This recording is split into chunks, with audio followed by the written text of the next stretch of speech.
came first conversation, because you've got the challenge of maintaining subscriptions to have enough, revenue and profitability to invest in additional, development, and you can't invest in too much additional development and upset legacy customers. So, what way should I go here? Growing a business requires a holistic approach that extends beyond sales and marketing. This approach needs alignment among people, processes, and technologies. So if you're a business owner, operations, or finance leader looking to learn growth strategies from your peers and competitors, you're tuned into the right podcast. Welcome to the WBS Podcast, where scalable growth using business systems is our number one priority. Now, here is your host, Sam Gupta. Hey everyone, welcome back to another episode of the WBS Podcast. I'm Sam Gupta, your host and principal consultant at independent ERP and digital transformation consulting firm Elevate IQ. The number of installations for an ERP is a metric that is often used as a purchase criterion, but it can often be misleading, misinterpreted, and misunderstood. Also, the product sold to small to medium-sized businesses is likely to have a higher number of installs because of the larger customer base. How about different geographies? Is that also a factor? Yes, the products sold in developing countries are also likely to have a higher number of customers due to the market being fragmented.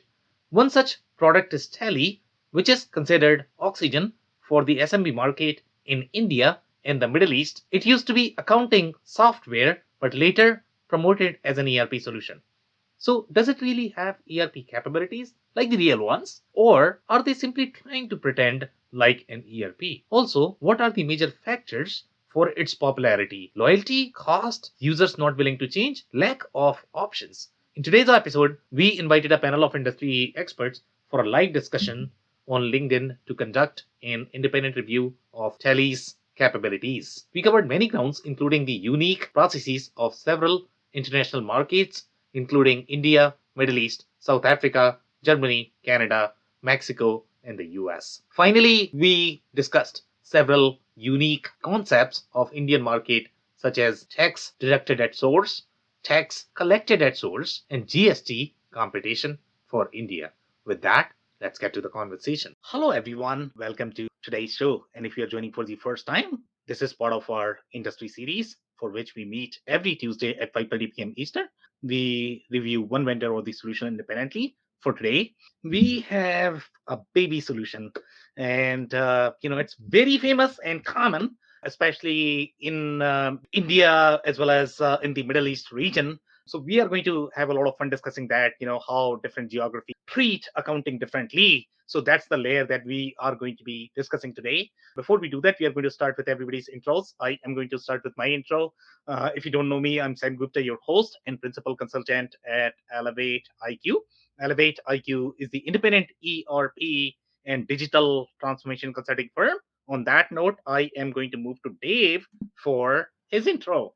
Thanks, Sam. Hi, everybody. My name is Dave Chrysler, and I own an operations consulting business working with leaders in the manufacturing space to help them create systems, to help them optimize their planning, people, process, and technology. So come to you with more than 25 years of experience in operational leadership roles and P&L responsibilities, and excited to be here with you, Sam. Thanks. Amazing. Thank you so much for being here, Dave. And if you're in the audience and joining for the first time, make sure you guys post your comments and questions. We typically try to cover them towards the tail end of the show. And if we run out of time, obviously, we'll make sure that you receive your answers. On that note, Dave, I am going to start with a quick of the solution, where they are overall in the value chain. And we are also going to be comparing it with the other solutions. So when we look at Tally, I think this is the first system that I grew up using. This is what they used in my family business. So obviously, I'm extremely familiar with it. And there are at least like million to over a million customers even as of today. So that's the volume that we are talking about. I mean, it's supposed to be the QuickBooks of India and the Middle East. So it's a very interesting system. Even today, businesses love Tele. This is the system that is promoted by accountants. The way accountants here in the US are going to be promoting either Sage, a little bit of SAP. I mean, the people who grew up using SAP, obviously, they promote SAP a lot. And I don't know, Dave, which one. Obviously, you had your family business as well. So I don't know which one you guys used in your family business. Do you recall at all? It was the main accounting system was a homegrown system, so I kind of resonate with the story of how this came to be. And then later on, it moved into QuickBooks, and I can't remember what the last one was before the business was sold. But I did want to mention, Sam, I saw on the website that at least according to the website, I think they're touting over 2 million customers currently. So, which I was surprised, and then I kind of got the QuickBooks feel as I was digging a little bit further into it. It's a good comparison, I feel. Exactly. And by the way, I mean, when you are talking about countries like India, and for that matter, most developing countries, they are going to have a lot of businesses, really super fragmented businesses. And those businesses, they traditionally either didn't do any accounting, and you are going to be shocked, okay, how come you are not doing any accounting and doing business? So traditionally, if you look at the developing world, not everybody sort of filed the taxes. Okay, and that is the movement that is happening right now. If you look at countries like Mexico, countries like India, Brazil, I think they all are moving to more of the e-invoicing process. And the reason for that is because now government is actually trying to reconcile their book. Okay. So the way it works is, okay, whoever is selling, whoever is buying, it has to match.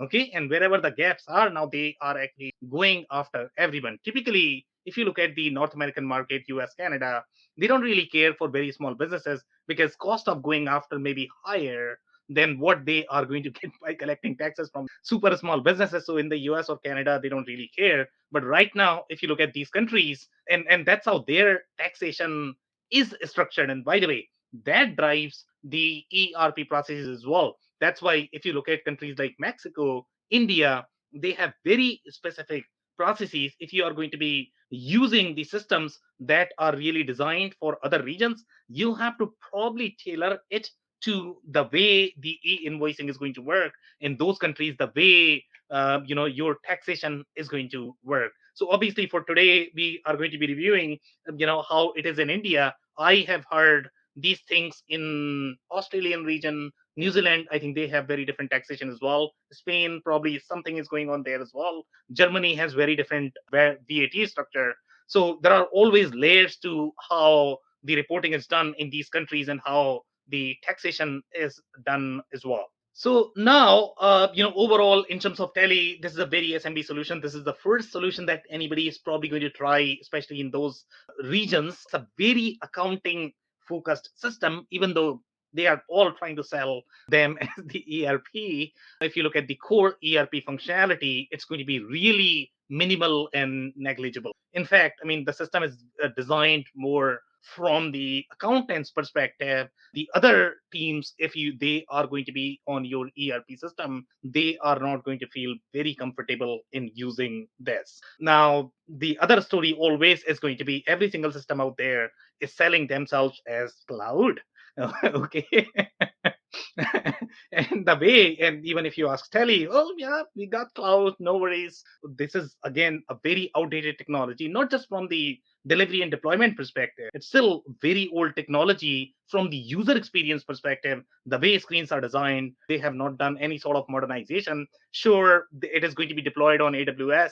AWS has come up with their model. They are probably doing $10 per month or something like that, for the deployment on their servers, because it's a massive market. Okay, you are dealing with volume, and that's why Amazon is able to figure that out for the Indian market. But the way the deployment and the user experience is going to work, you are going to have some sort of virtual machine. You might not see that; that might be in the background, but that's how they are trying to deliver. So even though you might have the sort of the web, the omni-channel experience, but your data is still going to be sitting in probably a spreadsheet. Okay, so it's a very file-based system, the way your QuickBooks is.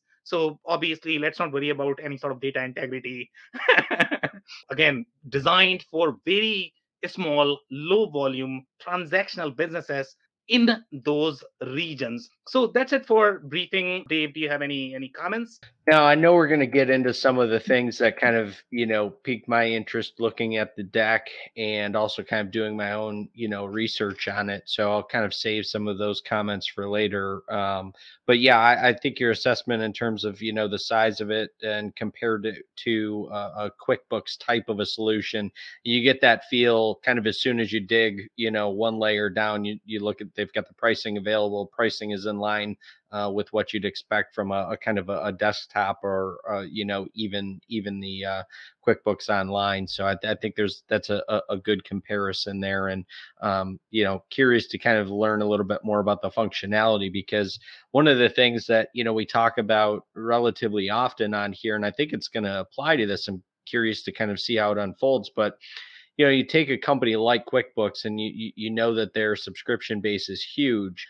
So they've got a lot of horsepower behind, that development. And although this company's been around for quite a while, you have to make that comparison, I think, to say, is this a solution that's going to continue to grow, continue to be around? How are they going to invest in the infrastructure? Because to your point about, where is the data and what's the data integrity, that should be a consideration, even when you are a small business, even when you are in more of the developing country. I feel like if you want to have a serious business that has some legitimacy behind it. Yeah, so that's a very interesting layer. And, obviously, I have been thinking about this a lot as well, because even for the Indian market now, you are going to have a lot more solutions that are available these days that were not available, let's say, in 80s, 90s. So right now, if you look at the Telly's differentiator, one of the things that Telly did very smartly from the company's perspective. So as I was mentioning about these regulatory changes and these, India has gone through the same transformation in the last 5 years. Okay, they have changed their taxation structure completely right now.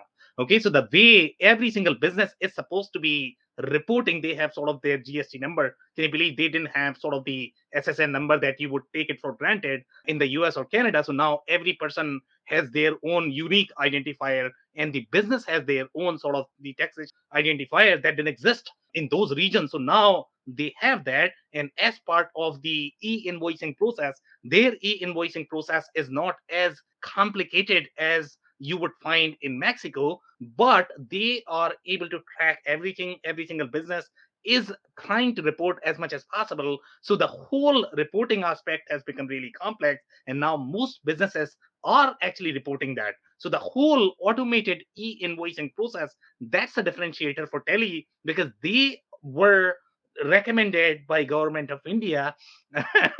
So that's where Yeah. the real differentiator is. If you're going to go with something like SAP, QuickBooks, NetSuite, they are probably either not going to have this out of the box, or you need to work with a vendor or partner and they might not be as knowledgeable. And again, if you look at the accounting community, they are not going to be as comfortable in using either NetSuite or your SAP. For them, they grew up using Tele. So for them, it's very, very, very hard to get rid of those habits. And if you're going to be looking at the screen, then you would know how different the solution is. So there are solutions in the market, okay? But the differentiator that Tele has, number one, from the cost, number two, loyalty, number three, alignment with the government. I think those three makes it really hard for Tele, and Tele is probably going to be there in my mind. Yeah, yeah, that's a great point. I mean, it'd be interesting to see over the course of time if they start to align some of the marketing message, because I think you made the point earlier, so many of these developers of solutions are trying to, I feel like, appeal to that larger audience by calling it an ERP. And in reality, it is an accounting solution for a certain size business, and that's the lane. And having things like that integration for the e-invoicing and aligning themselves that way brings a lot of value into that market. So why try to disrupt that and be something that you're not? Do what you do best and double down on it, because there is a real solution and a real need at that level to have something affordable that works well, that includes those kind of integrations from the, like you said, the e-invoicing standpoint to handle the some of those new taxation things. Is that change? Oh, great point. Exactly. And the only clarification I would add there, most of these businesses, I would say 80% of the businesses are not going to be as sophisticated. The only reason why they are using tele is because they have to. Okay. If the government did not mandate, they would not be using an account. So they don't necessarily keep their inventory accurate. Okay, because obviously their processes are not really digitized as such.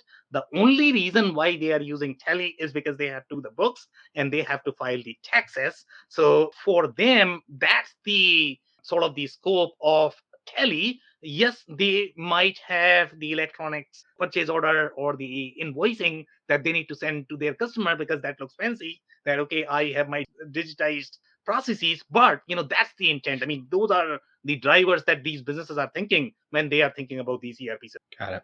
Yeah.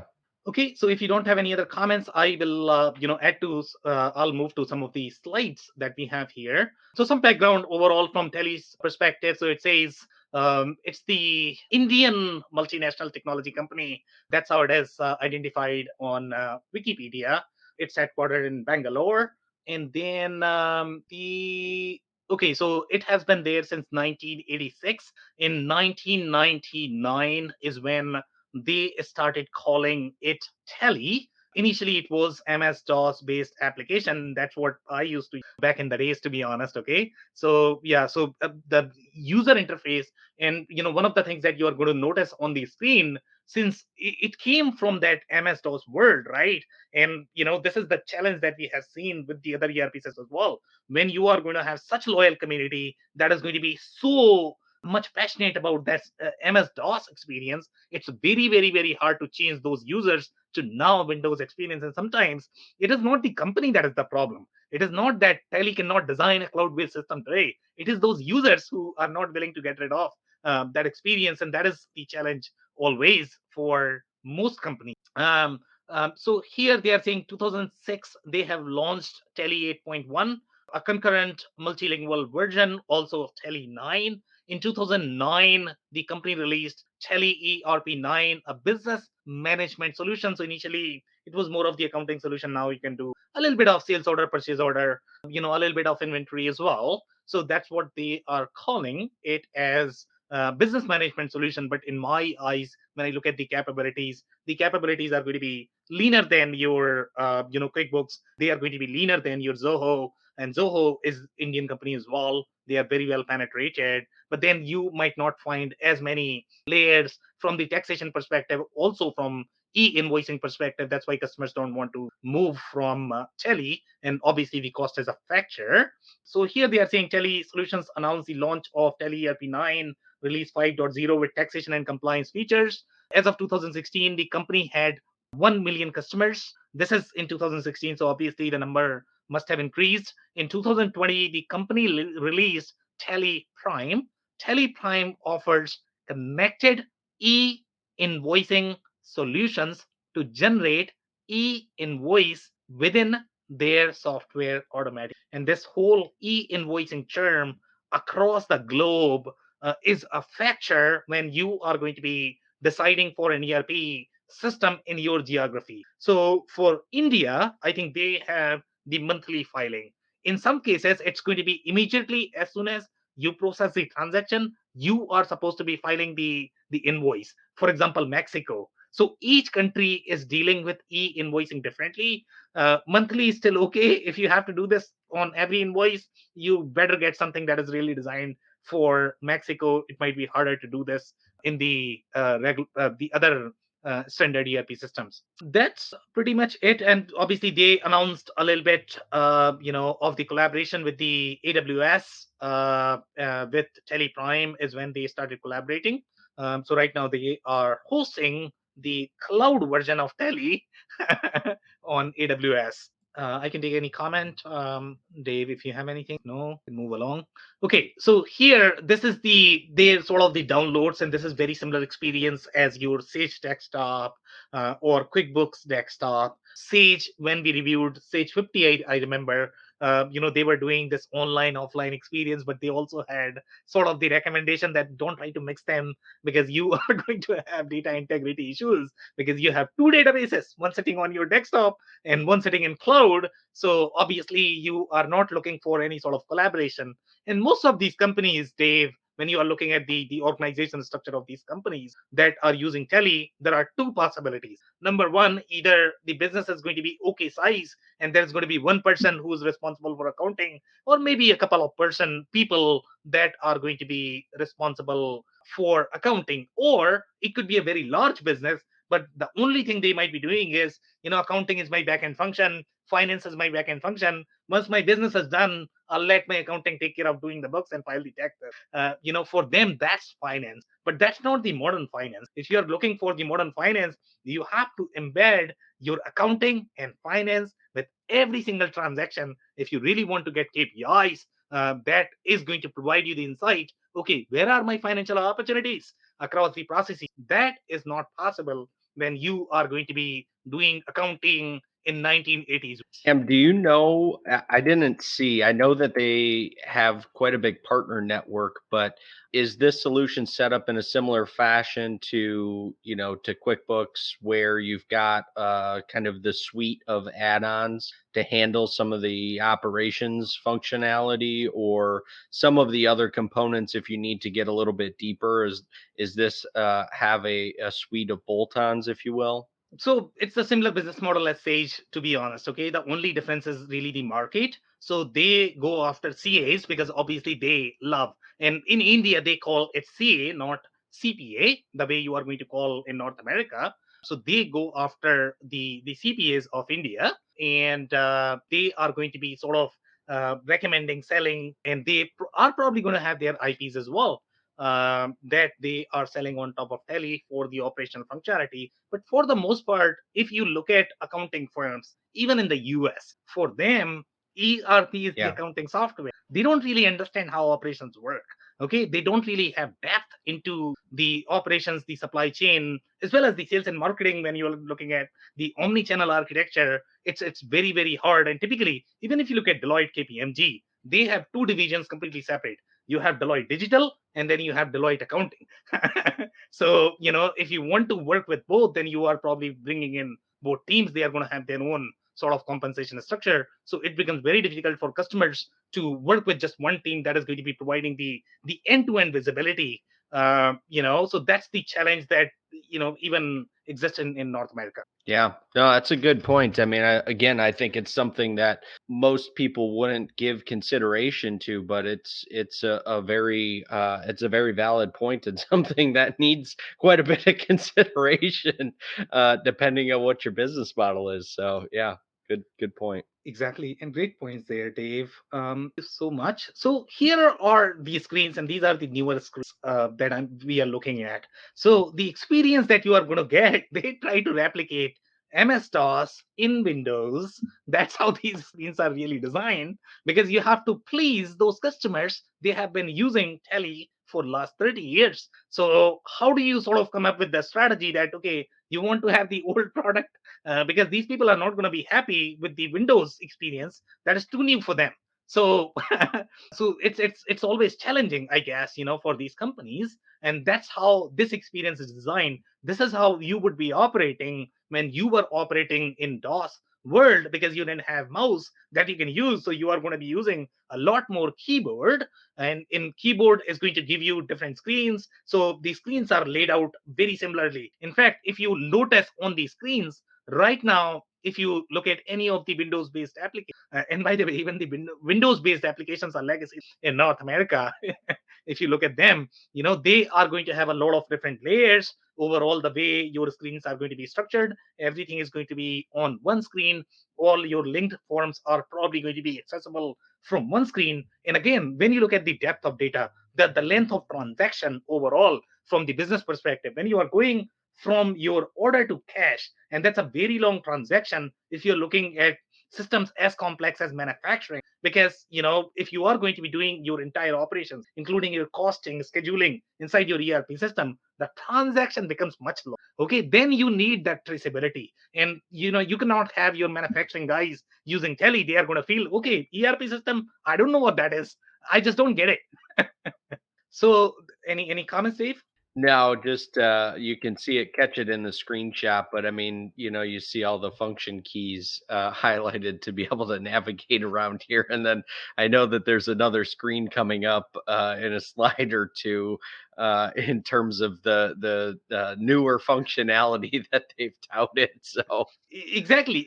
And the other thing that you are going to notice when you are going to be looking at slightly more regionalized solution, okay? So one of the things that, let's say, if you are using NetSuite or SAP, it might feel as if it is not really designed for your country, and that's the challenge with most ERP systems, because the kind of terms that they are going to be using in these, even between your US and UK, even though both are English-speaking countries, but they are going to be using different terms for different financial terms, and sometimes that could mean a lot of different things. For example, profit could have very different interpretation in different regions. Now, if you have that profit term inside your ERP system, my American guy is going to understand it very differently than the guy in the UK, and that's what makes these ERP systems very difficult when you are going to be managing all of those countries in one instance. The ERP system has to be localized for your region so that you are speaking the same language that the financial person is going to understand, so that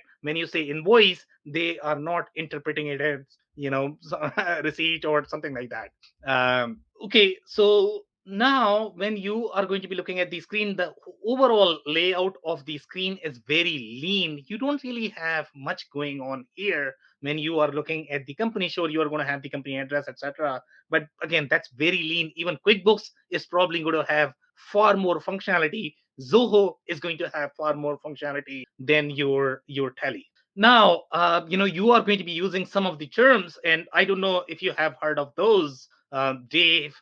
Even though the process is probably used in North America as well, but you don't sort of use the term called TDS, TCS, which is the tax deducted at source, tax collected at source. Here, I think we are going to have, and I don't know if in your W-2 employee, you sort of have the option whether the company wants to do the taxes or can you file on your own. My understanding is that, if you are W-2, by default, the company typically files the taxes for you. You don't sort of have the option. And if you want to file it on your own, then you probably need to have 1099 arrangement here in North America. But there, this is where the financial processes might differ. In India, I think you sort of have the option whether you want it to be tax deducted at source, tax collected at source. Now, this drives your ERP. Now, you might think that that probably falls slightly more into payroll, but the computation, let's say if you're doing some sort of sales commission, bonus, the payment structure, that all has to come from your ERP. So your ERP processes might differ there as well. And that's where the nuances of, okay, if I have ERP system designed for North America, is it going to work in Spain? Is it going to work in India? Is it going to work in Australia? It get difficult. yeah, those were new terms for me, especially the enable tax deducted at source and the tax collected. Tax collected at source as well. Those were both new terms for me. So learned something new today. Even the processes are going to be new. I don't think we have those here in North No, America. no, because to your point earlier, there really isn't an option if you are a W-2 employee. The company's responsible to collect and file those, Yeah. and then there's some call them regulations, rules, what have you, around being a 1099 employee. So it's not as simple as making the choice to say, well, I'd like to take care of it on my own, so switch me to a 1099 employee because there are or a 1099 contractor, because there are some additional kind of considerations around that, with how you access the information that's held within the company, your scheduling. There's quite a few stipulations around that. Exactly, it's a very different legal structure. Yeah. But again, India has very different legal structure overall in terms of employment. I'm not too sure about Middle East, to be honest.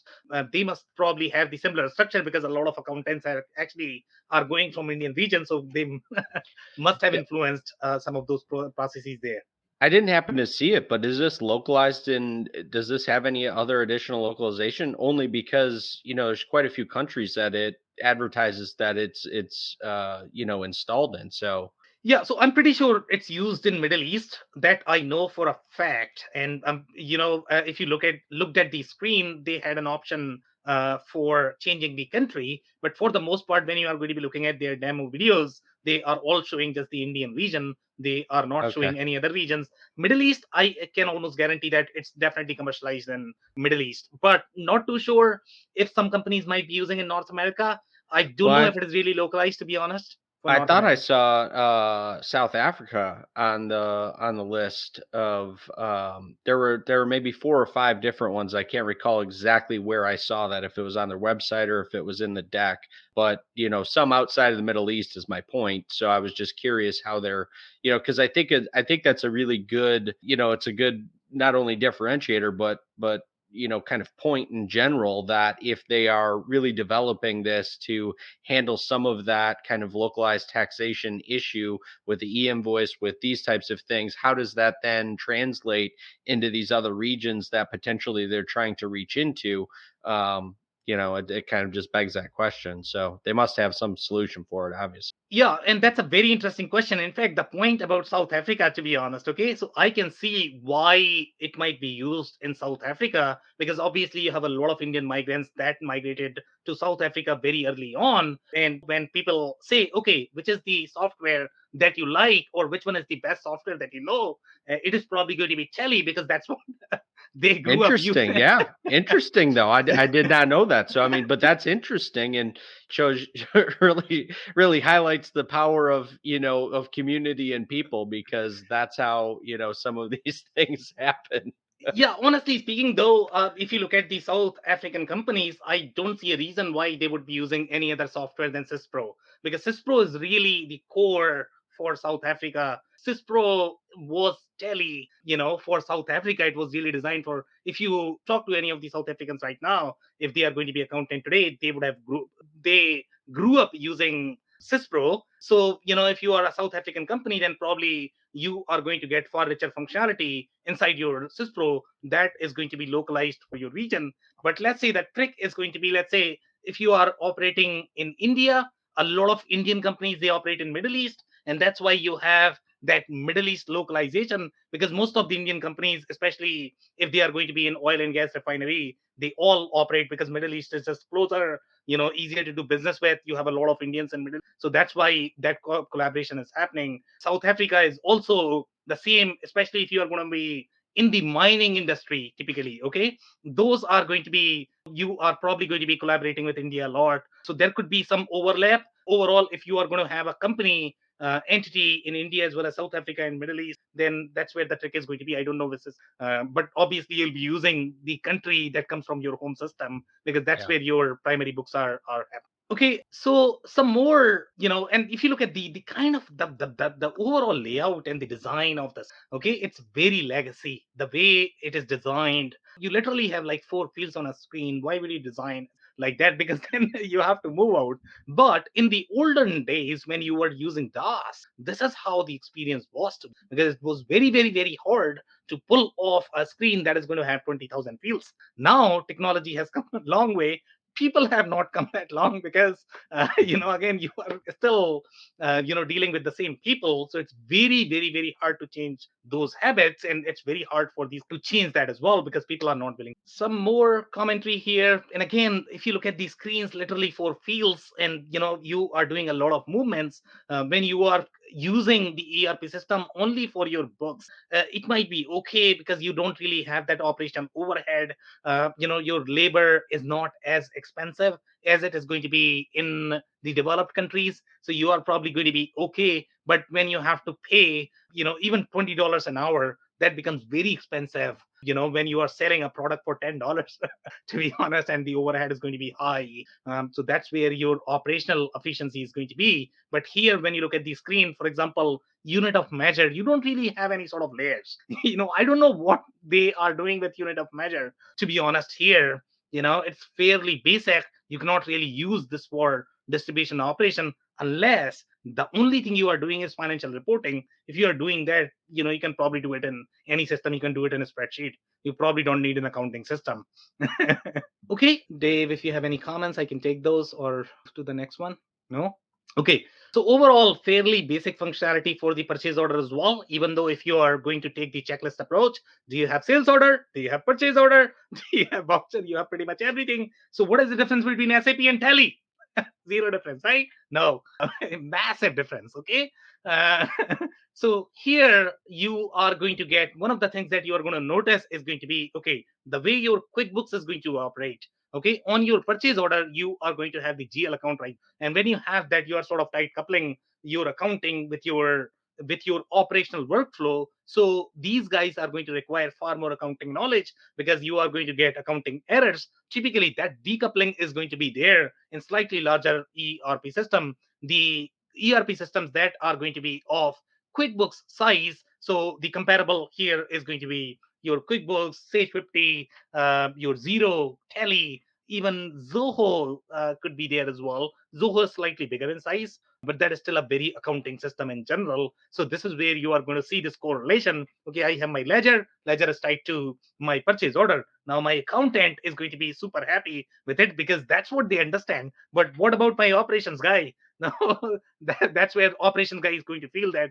hey, accountants, do whatever you want. I'll do my operation. I'll send you the list, and then you can take care of accounting later on. So you are creating the siloed culture, right? Okay, so here the way the transportation charges is done, this is again your ledger. You are embedding your ledger on your line item, which is again very crude way of doing accounting. To be honest, this is what you did in 1980s. In 2022, you probably should be doing business in a way where you are isolating these accounting details so that operations can move smoothly, then embedding this. So again, this is a very legacy way of doing your accounting. And the reason for that is because this is what your CPAs are used to of using. They like to see it. But when you are going to be designing everything from C perspective, what about other team members, procurement, operations, ERP system is supposed to be serving each of the personas equally. And that's the intent of the ERP system. It's not supposed to be just the accounting. Well, it just depends on who you ask of that. Exactly, right? We had a good question come through. Anders Green had asked, I think it was in the previous screen because I do remember seeing this, but the unit of measure screen says secondary at the top. Is there a primary unit screen can define that perhaps handles all of the layers? So I do see that. I don't recall. I don't know if I'm, assuming the version you originally used was quite a bit older than this, and I don't know if you have if you're able to see this in any other videos or screenshots, but I mean perhaps. But I to me, I think the point still is, Anders, that if you compare this solution to any of the other larger solutions, you're gonna the amount of flexibility in this solution, comparatively speaking, is going to be relatively. Yeah, I completely agree with Ender's point there, to be honest. That secondary is probably going to be the second layer that you are opening, but how many screens do you have to open? Look at the kind of experience that the user is going to get and the amount of training that they are going to require when you are learning these codes. So let's say, if you have to hire somebody, you are looking at least 5 months of training. Okay, if they don't understand how Tally works, if somebody who already knows Tally, then okay, it's going to be easier for them because they already understand everything. But the newer people that you are going to get, they are not going to appreciate all of this. They grew up using Facebook and and Twitter, right? For them, everything is very Windows centric. So obviously, for them, they are going to enjoy the Windows experience far more. So I completely understand what Anders is trying to say here. But again, the experience is very different. The way your screens are opening, you don't have the other screen open typically when you are going to be looking at the larger system. You are going to get sort of the matrix in front of you so that you can Yeah. correlate. Here, the information is kind of lost. Okay, you have to guess here, I guess. Okay, so great question, by the way. Dave, any other points? I think this is where we were on the Yeah. screen, right? Yep. Okay, if you don't have anything on this one. So this is what happened in 2020. They introduced revolutionary technology. They are calling it as next generation, and now you can use your textpad and mouse, which is fascinating. I think this definitely falls under the miscommunication of marketing. But average SMB buyer from India, they are not going to be as sophisticated. For them, it's still going to be okay, I guess. But again, for the cost that you are getting, they're still great, because what you did earlier, you were using the DOS screen. Now you at least have some sort of Windows feeling to the software. So this is still going to be next based on the generation you were in, I guess. But I wonder, probably from a data structure standpoint, they probably would have to do too much development to either commingle some of those screens or eliminate some of those layers in there. I would imagine from like a data architecture standpoint, it's probably not like we're used to from a designing a UI, right? A user interface, and then having all the data live where you can pull it. This was probably built based upon the layers of data that they are collecting, correct? Yeah, so honestly speaking, Dave, technology is not the problem. It's not that Tele cannot design, cloud native solution as of today. The problem is people. When you have always lived in a broken house, and that's the house that you understand, okay? You don't see the new house as your house, okay? If you are of that mindset, it's very, very, very hard to create that experience in the new technology. Sometimes you have to work harder to replicate the experience that you had in the broken house. Got it. Yeah, yeah. No, that makes sense. Yeah, that makes sense. Yeah, but I mean, they cannot afford to lose their customers. If they try to make similar to what, let's say, Zoho is trying to do, then they are probably going to lose their competitive advantage. So it's in companies' best interest to promote something that you really understand. So who's to blame? You are to blame, Yeah. because you are not moving away from the legacy. Well, it's the, what came first conversation, because you've got the challenge of, maintaining subscriptions to have enough, revenue and profitability to invest in additional, development. And you can't invest in too much additional development and upset legacy customers. So, what way should I go here? Exactly, man. And that's why this is what makes technology so hard, because, again, changing habits is very hard Yeah. of people. And that actually has impact on your profit margin, to be honest, okay? We are talking about pure finance and accounting here. Okay, so your legacy habits, it's a drag, it's overhead. So unless you learn the new habits, you are going to be just the 1980s. Dave, you had a comment.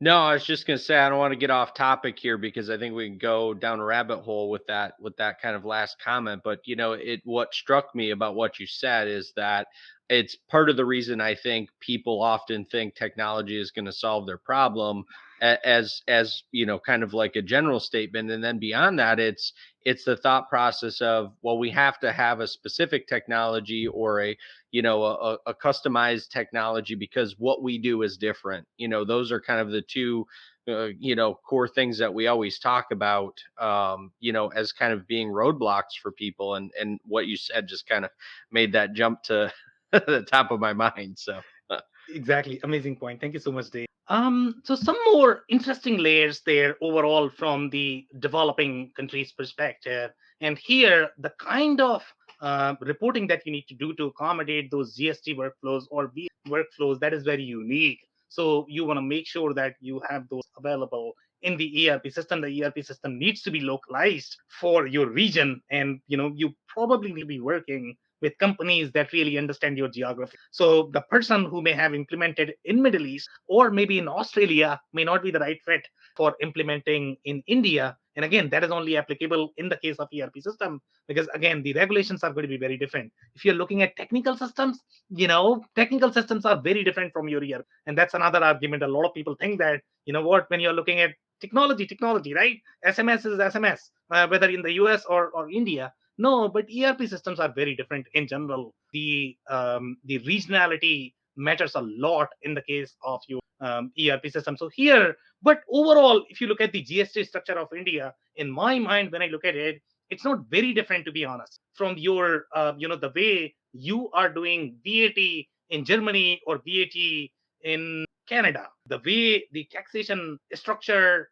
is in Canada as well as in Germany, it's very similar in India as well. The only difference between the Indian taxation structure versus Germany and Canada is going to be the frequency of reporting. Typically, in Canada, you are doing probably annual filing. You can do earlier filing, you can do quarterly filing, but that's an option. But India is doing probably the month. And I don't know if you have an option to be able to do your annual filing as well. And again, that impacts your ERP process, because each month you have to compute and you have to send to your government. They are going to send something back, and then you have to facilitate that collaboration as well. So that's where the process differences are going to be. But overall, if you look at the GST structure of India, it's very similar to Canada and Germany as well. So here in India, you are going to have your federal level sort of the taxation structure. Then you are going to have second layer of your province or the state level. And sometimes you are charging both, sometimes you are charging one, depending upon which province you are in. So each province are going to have their own sort of regulation. And then based on the goods and the service category, there is a little freedom there for the states, the way they are going to be allowing your taxes. Sometimes each state may have different taxation. For example, let's say if you compare this with Canada, in Canada, Ontario is probably going to be far more. Your BC is going to be far more expensive as well, but the other provinces might be slightly cheaper overall from the taxation perspective. The same mindset applies even for the Indian taxation as well. The way it is working, it is not as complex as Mexico, because in Mexico, what you have to do is you have to register every single product and service that you are selling, and they are charging the taxation on that. Here you have a little bit of layers that you have to identify those product categories, because each product category is probably going to have the different taxation, but the collaboration is not really as involved as Mexico. Yeah, it's interesting too on this. The other thing I noticed on this screen, which I didn't see anywhere else, but they've got a section for e-commerce operator. So I'm not sure if that is that a call out to an integration, do you believe, Sam, or is that something else? And the only reason I bring it up is because I'm just curious how that fits into that mix of of the taxation. Dave, can you help me where you are seeing that Yeah, on the screen? it's right there towards the right between other territory and party type. 1 to 5. It's the fifth column I see. from Okay, the got it. So yeah. here you are. Okay. So I think they have a layer for the e-commerce operator. They are going to have a different taxation structure, and that's why are Got it. flagging that, as the variable. And again, these are the nuances. Some countries are going to be treating the e-business as different. For example, US used to have very different taxation structure for Amazon.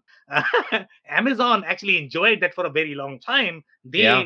They never used to pay taxes on some goods, but if you're a physical retailer, you have to pay that. So Amazon could take, but I think that's changed now in the US. Yeah, it has, and it's that's interesting that you bring it up. I didn't even think about it from that standpoint, from the traceability, and then ultimately driving regulation change. But I know quite a few companies that had some real challenges with that. That were some pretty sizable e-commerce businesses that had didn't they only had Nexus here.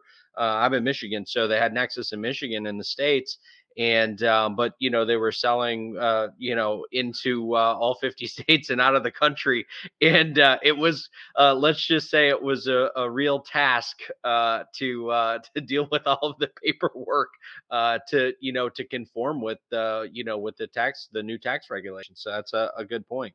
Yeah, and anytime whenever you are going to have these regulations, I mean, if you think about it, all of these states and provinces, they are all going to be fighting with each other, to be honest, okay? Yeah. Because it's revenue for them, so they are really fighting. Okay, where exactly is your store? Is it in my state? Where are you shipping? Are you shipping there? So it does take some time before these things are going to have a mature framework, and that's what I think India struggled a lot, to be honest, overall. From the processing perspective, I think Mexico is going through the same change at this point of time. So it does take time before your taxation structure is going to be materialized. And now your ERP system, okay, needs to advance that functionality, because anytime a change is going to happen, because government is actually watching how people, businesses, states are reacting, and based on that, they are also making the adjustment. The way they are going to be making the adjustment, your ERP system needs to accommodate all of those processes. Yeah. Okay, so if you don't have anything else, some more layers here overall from the GST structure. So they have the central, they call it central, not federal. So those are going to be different terms. And then you have states, just like you have state in the US or province in Canada. So that's going to be the taxation structure. But I think the state tax might vary based on the state that you are in, depending upon how well or how expensive the state is going to be. That's why you have two layers of taxation, but this is very similar taxation structure as you are going to find in Canada or some of the European countries where you are going to have the structure. So overall, from the computation perspective, it's not very different. Any of the ERP systems should be able to accommodate this, but the problems that you're going to get is going to be the way you are going to be filing, the kind of terms that you are going to be using. It might feel very alienated for your users when you are going to be using the system. The computation, the GST HST filing, the VAT filing is very similar. You are looking at the total taxes that you paid as part of your sales transaction minus the taxes that you paid as part of your purchase receipts or purchase order, and you are sort of deducting that in terms of finding, okay, what you need to pay. That's sort of your HST GST obligation. So that calculation is very similar as well. So your standard GST functionality as part of your QuickBooks is probably going to be sufficient. But again, the difference is going to be in the way people speak, the kind of terms that they are going to be. Okay, so this is the screen for your B2B versus B2C invoices. And again, this is going to be the competition that Tele is providing out of the box. That, if you're going to be using something like SAP, then you are probably working with a local partner. They are going to have their own module that is going to sit on top of SAP. So make sure you look at the license agreement there as well, because if that partner goes bankrupt, then obviously nobody is going to be there that can support that piece of code. So make sure you guys are doing due diligence there as well. So you have that layer as well. Some reviews, and here we have it. It's very helpful for GST compliance. Also, we can get TDS data easily. TDS is a big process in India that's very complex and involved. So for accountants, obviously that's going to be very handy. We maintain financial data very safely. We can easily maintain purchases, sales, taxation, payment receipt. But again, it's nowhere close to your ERP system. The only reason why you are maintaining those is because your accounting bookkeeping requires. That's why you are entering those transactions, but that's not even close to how ERP systems are supposed to work. It says it's very user friendly because you are the accountant. That's why it is user friendly, not very user friendly for the other guys. Cons tell is that it did not evolve much in these recent days of cloud computing and the ability to resolve all problems a CRM should have. So obviously, this is not meant to be your ERP, and that's why you don't have the CRM process. Even though Tele might claim that no, we have CRM, we have sales order, and then they are talking about the virtualization technologies, RDP, RDS. All of these terms are going to be thrown around when you are looking at very legacy technology. They are trying to sell that as cloud, but it's not. It's not cloud at all. Some more reviews here. Very small business, not recommended for the companies who got tons of transaction. Your database is file. If you are going to be hammering a lot of transactions, the file is going to explode. So try it at your risk, I guess. Here they are saying pros, the cost center wise accounting. So from the accounting perspective, you are probably going to get everything. Here they are saying payroll function not good, but if you are using Excel as invoice, and then importing it into the accounting software. Import from Excel is not there. So the whole Excel compatibility is not going to be there that you are probably going to find in a lot of different ERP system. That's pretty much it from the perspective. Dave, I don't know if you're going to have any closing comments.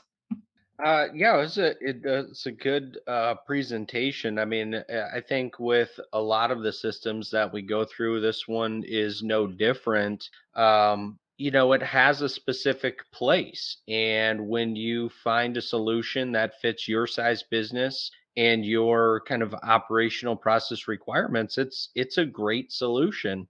The things I think you have to be mindful with any of these solutions outside of the ones that are major players are data integrity, what is the life cycle of the product, and because there's real consideration there. I mean, no matter what size business you have, it's a real challenge to recreate transactions in a new system and to convert it, especially when you have a solution this size that is not built on a typical database structure. So the whole point in saying all of that is just understand what you're getting into.